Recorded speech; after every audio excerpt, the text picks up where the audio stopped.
I watched this video of Verydarkman where he went to Benue State after an attack on the community. According to the reports, over 200 people lost their lives, and I became concerned that human lives have become like those of animals, no value, and they can be taken away just like that. It's so sad. So, recently I was talking about the criminal aspect of these conflicts, and I said, we need to really watch out. I studied peace and conflict resolution, and during my time in National Open University of Nigeria, I was able to study about how terrorists act. And one of the things that a terrorist does is to create fear in the people. There's always something that pushes them into the terror act. Now, if this class of people decide they want to fight the government, they don't just go to the government directly to fight them. They look for people or communities who become the scapegoat in the process. And unfortunately, people will have to feel the brunt of it at the end of the day. And this is what I see happening in places like Benue, Plateau, and other parts of northern and middle belt regions of Nigeria. These people obviously are out to fight the government. It is not about the people. It is about interest. I look at politics in Nigeria to be a dirty game that human lives must be involved for the people to feel like they are really frustrating the effort of the government or maybe the government itself. Create that conflict so it looks like they are working hard to save the people because terrorists could be anybody and it could be even government itself. So sometimes while we are looking at it, we are shouting, we are screaming, Fulani, Fulani. It may seem like Fulani are always there. That is what the terrorists want to do. They want to create a narrative around whatever they do. And they succeed when you buy into their propaganda that yes, it is this set of people that are coming to attack you. But ask yourself these questions. Who enables these people to come into your communities and do what they do? Are they coming in by themselves? Have we not seen early warning signs and signals? Why are we not doing anything about it? For instance, there will be silent killing of a Fulani where you will not hear about it on the media. And the Fulani may not know who carried out that particular act. And they will come for the people.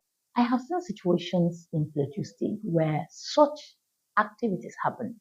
But what the people did, the Fulani leaders reached out to Birom leaders because Birom people did it. And the Birom leaders went into the community and arrested those people. They did that amicably, which means the people were ready to settle their differences. So, from my understanding of this conflict, there are certain people who are benefiting from this conflict and they will never rest.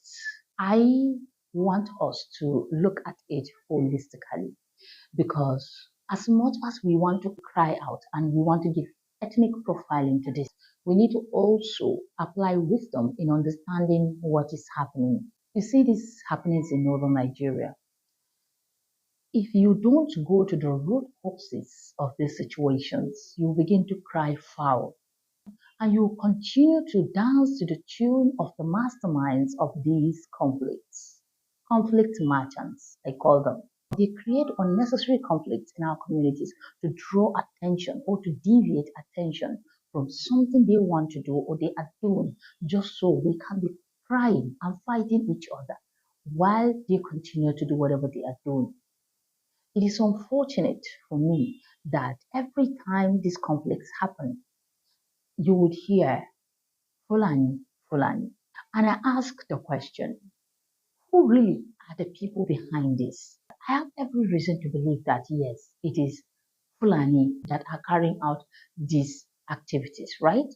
But can we get to a point where we begin to address these people with the real name that they should be addressed? Criminals. Ethnic profiling is done just so we do not see criminals for who they are. One example that I want to bring is this.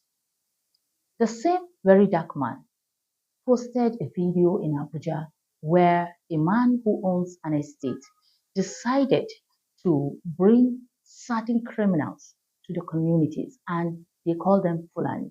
Whether they are houses, as long as they are northerners, they will call them Fulanis, and they bring them into that community to carry out certain criminal activities. Now, when they bring them, they give them ethnic profiling.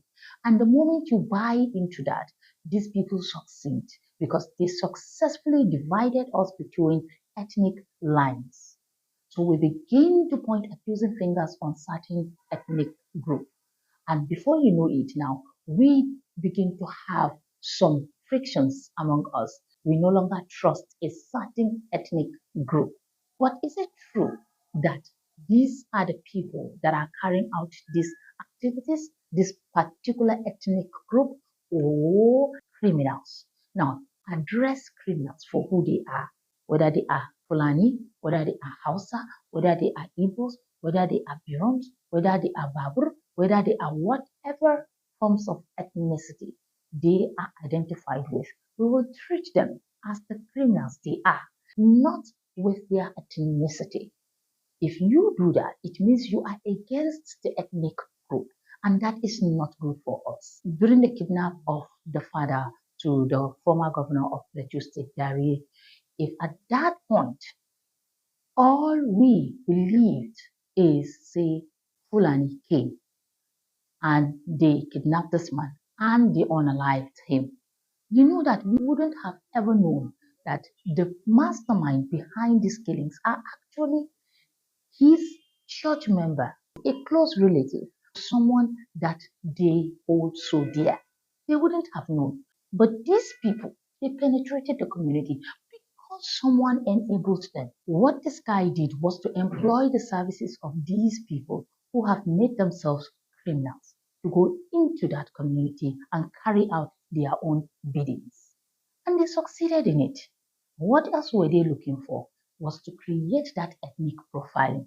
While you are busy saying, oh, Fulani has done this, Fulani have done this, this guy was busy enjoying whatever he felt he succeeded in doing.